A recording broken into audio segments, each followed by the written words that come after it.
안녕하십니까. 오늘 하나님의 말씀을 전해드리겠습니다. 창세기 18장 17절 여호와께서 가라사대 나의 하려는 것을 아브라함에게 숨기겠느냐. 오늘 설교 제목은 선악의 대쟁투의 중심은 말씀이다. 창세기 18장 8절을 보면 아브라함이 버터와 우유와 하인이 요리한 송아지를 가져다가 그들의 앞에 진설하고 나무 아래 모셔 섬에 그들이 먹으니라는 말씀이 있습니다. 이러한 순박한 대접을 받은 세 명의 영적 그룹들은 아브라함과 이 땅에서의 사업에 대해 파트너십을 맺습니다. 양쪽의 의견을 종합해 체결되는 계약서가 아니라 일방적으로 한쪽에서 결정하는 계약서입니다. 왜냐하면 한쪽에 비해 한쪽은 너무나 힘이 부족해 계약을 체결하고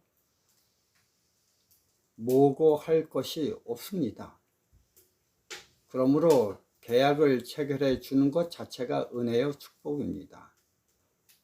이것의 좋은 예를 제가 하나 든다면 한 어린아이가 있습니다.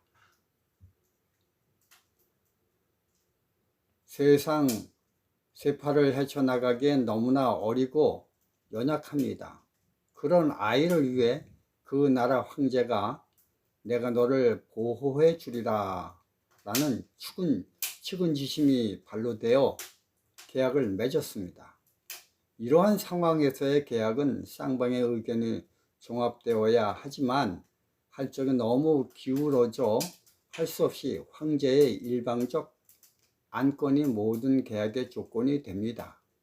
아브라함과 여호와의 계약도 이와 마찬가지입니다. 하여간 아브라함의 대접을 잘 받은 세 명의 영적 무리들 중 두 명은 본래 계획한 대로 일을 진행하기 위해 출발을 하였습니다. 22절을 보면 그 사람들이 거기서 떠나 소돔으로 향하여 가고 아브라함은 여호와 앞에 그대로 섰더니라는 기사가 나옵니다.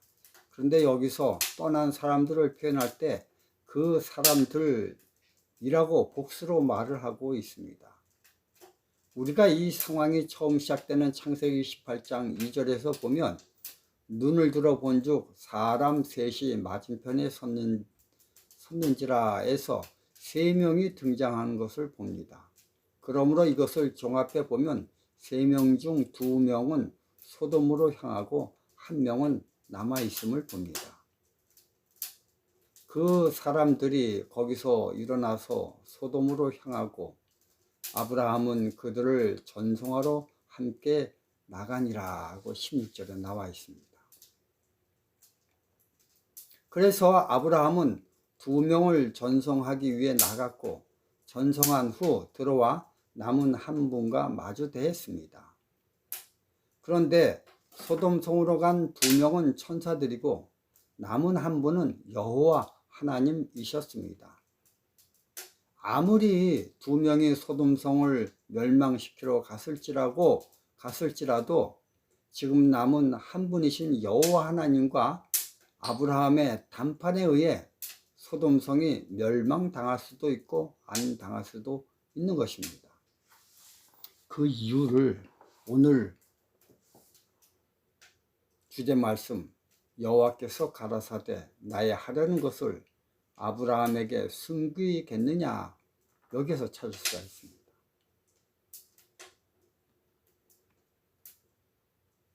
이러한 의도로 남으셨기 때문에 아브라함은 적극적으로 소돔성 주민들의 구원을 위해 노력하는 것을 그 다음 성경절들을 통해 우리는 알 수가 있습니다.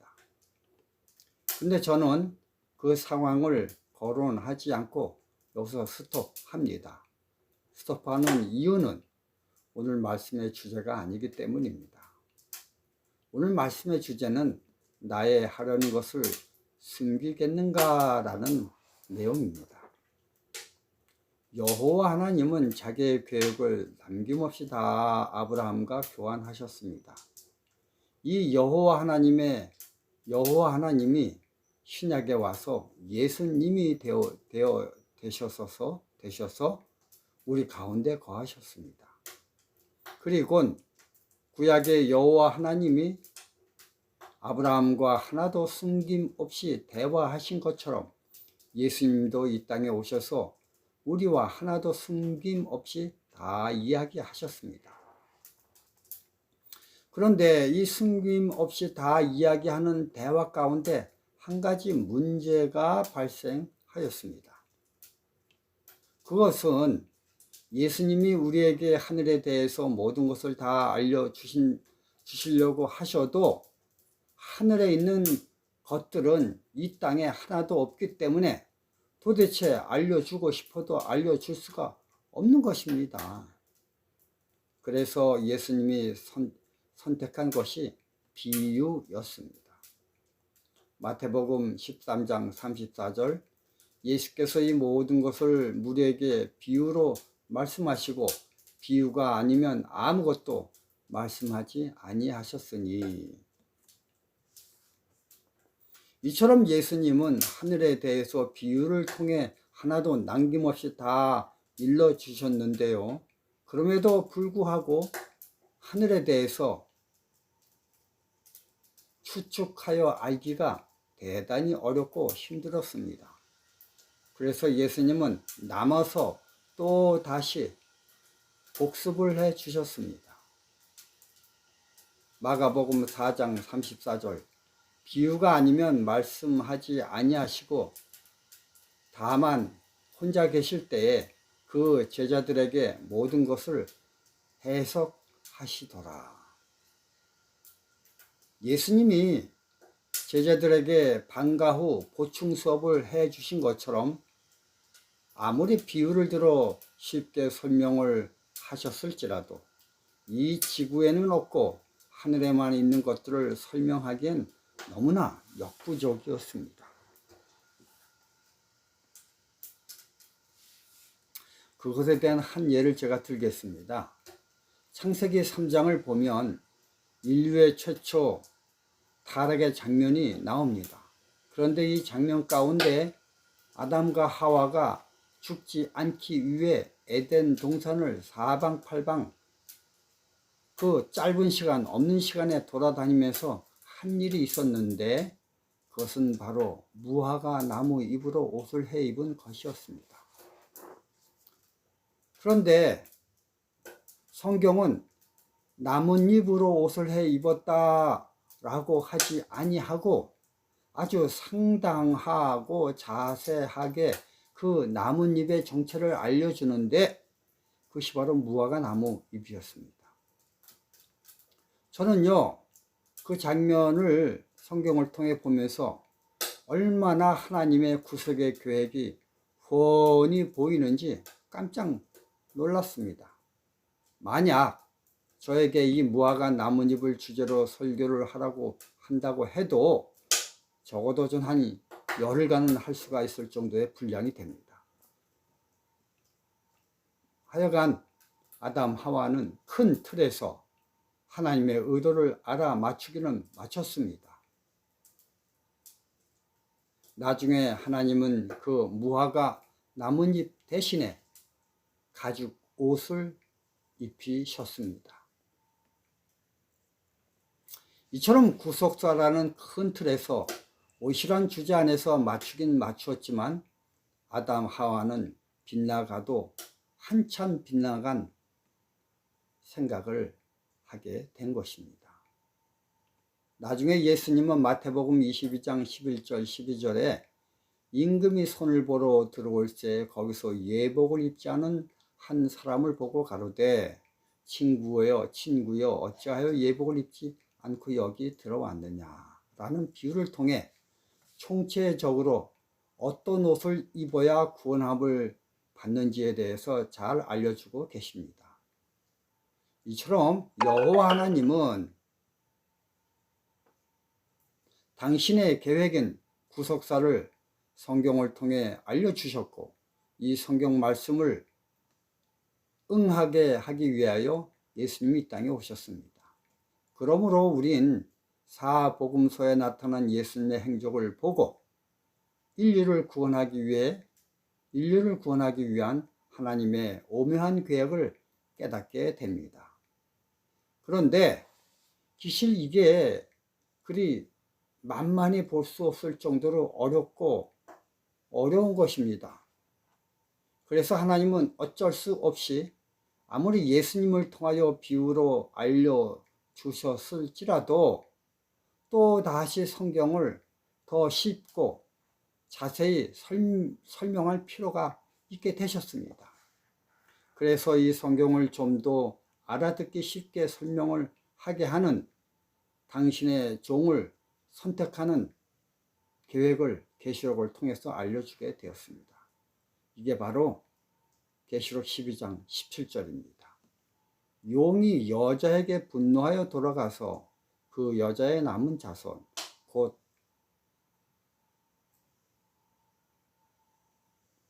그 여자의 남은 자손을 가진 자들로 더불어 싸우려고 바다 모래 위에 섰더라.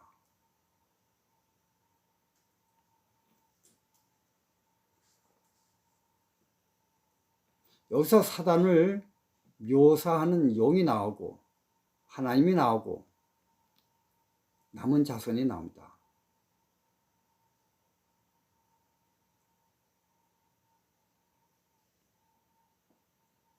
이 남은 자손이 나오게 된 계기가 12장 전편에 매우 자세히 설명되어 나옵니다. 그런데 이런 용과 하나님의 싸움의 배경에 대한 이 자세한 설명은 계시록 11장에 설명되어 있는데요.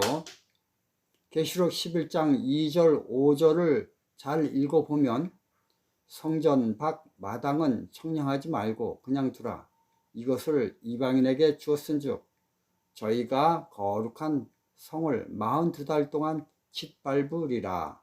내가 나의 두 증인에게 권세를 주리니 저희가 굵은 베옷을 입고 1260일을 예언하리라.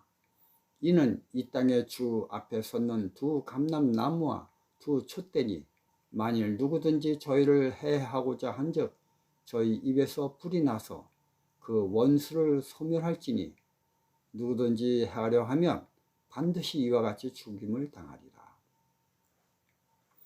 여기에 두 감람나무 두 촛대는 성경 신약과 구약을 비유로 표현하고 있습니다. 그런데 이 구약과 신약 즉 성경이 사단에 의해 42달 동안 그리고 1200일 동안 1260일 동안 짓밟힌다고 하고 있습니다. 즉 성경을 못 보게 하는데 이런 역사적 배경의 근거는 6절을 보면 이렇게 나와 있는데요. 하늘을 닫아 그 예언을 하는 날 동안 비 오지 못하게 하고에서 보듯이 아합과 엘리야의 싸움의 근거함을 보게 됩니다. 그러므로 엘리야가 3년 반 동안 비가 내리지 않는 이 기간과 42달과 1260일이 사실 같은 표현임을 우리는 보게 됩니다. 결국 선악 대쟁투의 싸움의 키포인트는 성경임을 분명하게 알려주고 있습니다. 그래서 요한복음 1장 2절에 말씀이 육신이 되어 말씀이 하나님과 함께 계시고 이런 말씀의 중심부터 시작되는 것을 보게 됩니다. 성경을 어떻게 분명하게 하나님의 뜻대로 알게 하느냐가 선악의 싸움의 승패를 가르는 쟁점이라고 말하며 이것을 돕기 위해 계시록 12장 17절 하나님의 계명을 지키며 예수의 증거가 등장합니다. 제가 이것을 말씀드리기 위해서 아까 계시록 12장 10절에 이걸 빼고 읽었습니다. 여기서 예수님의 증거를 더 분명히 알려주기 위해 계시록 19장 10절에 예수의 증거는 대원의 영이라고 설명하였고, 그것을 가진 무리들이 남은 무리의 특징이 된다고 알려주고 있는 것입니다. 제7일 안식일 예수 재림교회는 안식일을 비롯한 하나님의 계명을 완벽하게 지키고 하나님의 말씀을 잘 이해하도록 참고서 역할을 하고 있는 화이트부인의 글을 가지고 있습니다. 그녀는 말을 하기를 자기가 한 일은 큰 빛, 성경으로 인도하는 작은 불, 자기 서적을 이런 역할이라고 하고 있습니다. 즉, 큰 빛으로 인도하는 작은 빛이다. 자기 역할을 이렇게 얘기하고 있죠. 그러므로 제7일 안식일 예수 재림교회는 다른 말로 말씀을 가진 교회라고 칭하기도 합니다. 이처럼 선악의 대쟁투의 중심에 선 이 남은 무리가 한 가지 정신을 못 차리고 있는 것을 가지고 있는데, 그것은 바로 그 중심이고 중요한 성경과 그 성경을 잘 해석한 남은 무리의 특징인 예언의 신을 잘 안 보는 데 있는 것입니다. 그래서 계시록 2장에선 첫사랑을 버렸다고 표현하고, 계시록 3장에선 그 믿음이 뜨뜻미지근하다고 꼬집어 말하기도 합니다. 하여간 이 모든 영적 질병은 결국 말씀을 등한시하면서부터 발생함을 알 수가 있습니다. 그러므로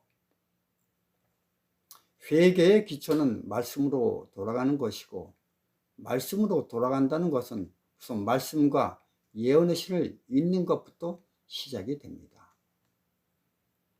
제가 지금 이렇게 성경 연구를 하고 있는데요, 밖에선 마이크를 들고 고물을 삽니다, 또 무엇을 삽니다 라며 1톤 트럭을 몰고 광고하고 지나가고 있습니다. 세상 사람들은 먹고 사는 직업을 위해 이처럼 새벽 5시부터 장사를 하는데, 우리 남은 무리라고 하는 사람들은 이 세상 사람보다 못해 새벽에 말씀을 보지 않고 잠을 자고 있습니다.